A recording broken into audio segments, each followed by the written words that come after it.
Of the Senate. So this argument that since a person is being subpoenaed, then she must obey. But she's only the custodian.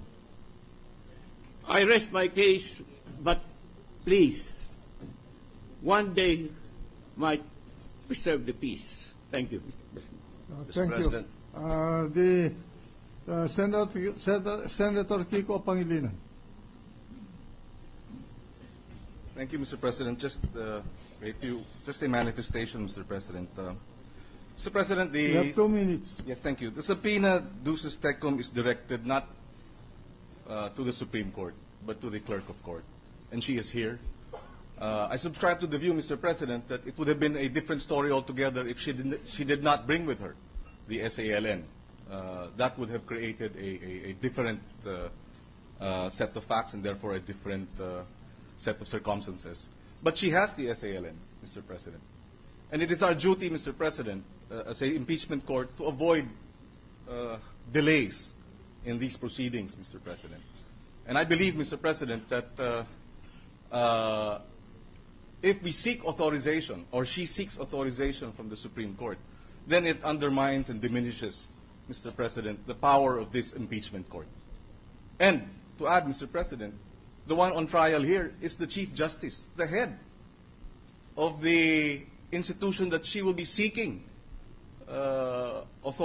authorization, Mr. President. Therefore, it is clear that we are, without meaning to, Mr. President, subsuming the powers of this court to an authority of a Supreme Court whose Chief Justice is being tried by this court, Mr. President. And we appeal to the Clerk of Court, out of respect of this court, to quote her, that she turn over the SALN. Senator Escudero has the floor.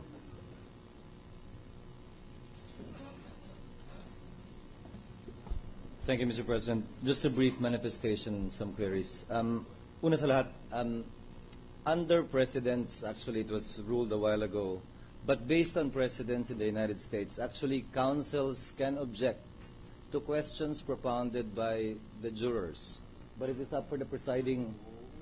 No, again, I'm citing precedents, Mr. President, Your Honor, whether we follow it or not, but there are such precedents in other jurisdictions. Also. My point, Mr. President, is this. Maraming unang beses tayong ginagawa dito at nagsisimpatya ako sa Clerk of Court ng Supreme Court. Pag hindi siya sumunod sa pinag-uutos nating subpoena, maaaring i-cite natin siya in contempt. May rule din at may resolution din ng Korte Suprema na nagsasabing bawal niyang ibigay yon ng walang pahintulot. Maaari din siyang i-cite in contempt ng Korte Suprema kung sakasakali. But I hold the position, Mr. President, Your Honor, that the subpoena is addressed to the Clerk of Court. She has the documents here with her. And if she fears being cited in contempt by the court, she can always claim as a matter of defense a subpoena, a compulsory process issued by the impeachment court against her to produce the documents. Ang sinasabi ko po, Madam Clerk of Court, wala ho siguro kayong dapat ikilala sa kaugnayan ng Korte Suprema. May depensa naman ho kayong valid. Unang beses pa lang nangyayari ito. At hindi tulad ng ibang opisyal ng ibang korporasyon. Kayo po ay may dahilan na sumunod at ipagpaliban muna yung resolusyon dahil may subpoena po laban sa inyo na inisyu ang korteng ito. Sana, yun ang piliin yung gawin at sundin. At buwang tiwala at kumpiyansa ko na hindi naman siguro kayo sa cite in contempt ng Korte Suprema kaugnay sa pagsunod dito sa kautosang ito ng Senado. Thank you, Mr. President. Senator Lacson has the floor. The order of the order of speaking will be, the next one will be Senator Estrada, Pimentel, and Angara. There's a ruling... And Gingona. Thank you, Mr. President. There was a ruling earlier by the Chair that the witness submit the documents as required by the impeachment court. Now there's a counter review put forward by the honorable gentleman from Bicol and Makati. Now I move that we abide by the rules and divide the House. Before we do that, let's hear the other opinions. Senator Estrada. Maraming salamat po, Ginoong Pangulo. Pagpaumanhin niyo po at ako'y magsasalita sa ating sariling wika. Ginang testigo, kayo ba'y narinig niyo ba ho yung mga talumpati ng inyong boss, ang inyong punong maestrado? Opo. Di ba po sa kanya mga talumpati, sinasabi niya na lagi po siya nagsasubmit ng kanyang salin at wala siyang tinatago. Tama po ba ako? Opo. Kung ang sinasabi po ng inyong punong maestrado na wala po siyang tinatago, regular po siya nagsasubmit ng salin, bakit hindi niyo po maibigay ang salin sa amin para makita namin, para malaman ng buong katotohanan kung talagang nagsusumite siya ng regular sa inyo, at para na rin malaman ng taong bayan ang buong katotohanan. Huwag na ho kayo magpatumpik-tumpik pa, huwag na kayo humingi ng permiso sa Korte Suprema.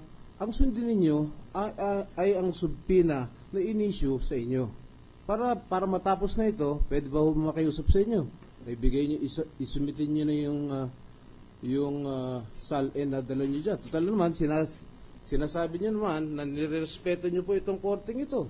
Hindi niyo naman, kaya niyo po dinala yung mga salin dahil sinabi niyo po out of respect.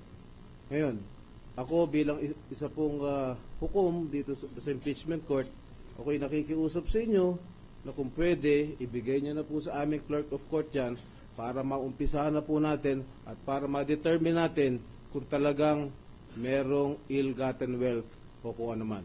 Pwede po ba yun? Meron po kasing resolution ng court. Ang resolution po ng court nagsasaad na ang request ay fina-file lang sa clerk of court.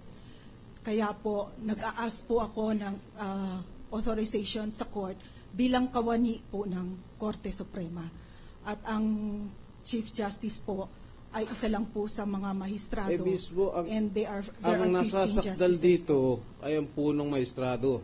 Tama po ba?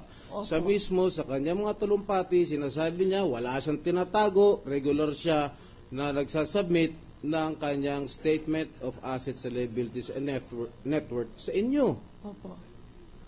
Kung talagang walang tinatago, ang inyong boss, ang ating punong maestrado, baka pwede nyo nang ibigay sa amin yan.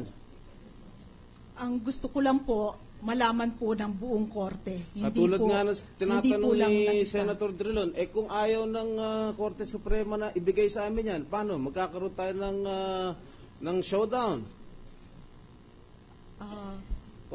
Ang hinihintay ko lang po ay authorization out of courtesy.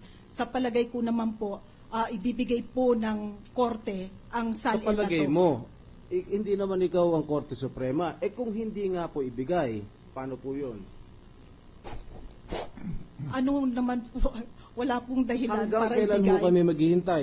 Ang hinihintay ko lang po, kasi po nailagay ko po sa agenda ng Tuesday, iti-take up po Ibig ng niyo po court sabihin ng Tuesday. sa susunod na Martes pa tatalakayin yan? Ang korte po ay nagse-session po tuwing Tuesday. Ibig niyo sabihin, maghihintay pa ho kami hanggang Martes para makuha namin ang salin na dala-dala mo na ngayon. Kasi po ang Supreme Court po may sarili pong rules and ako po ay kawani ng Supreme Court, so dapat din po nasundin ko po ang rules ng Supreme Court. Gaya ng pagsunod ko din po sa rule sa inyong mga directives. Alam mo, Madam Witness, yung utos nitong korte na ito, hindi request. Isang orden yun na sa'yo, nadalhin mo rito yung dokumento na nasa loob ng order ng impeachment court. Dapat yun, sinabi mo na sa Korte Suprema, sa mga miyembro na kailangan nitong korte na ito sa kanyang trabaho, yung mga dokumento na yan. Kaya gusto ko lang ipaalala sa ito na hindi request ito, order ito.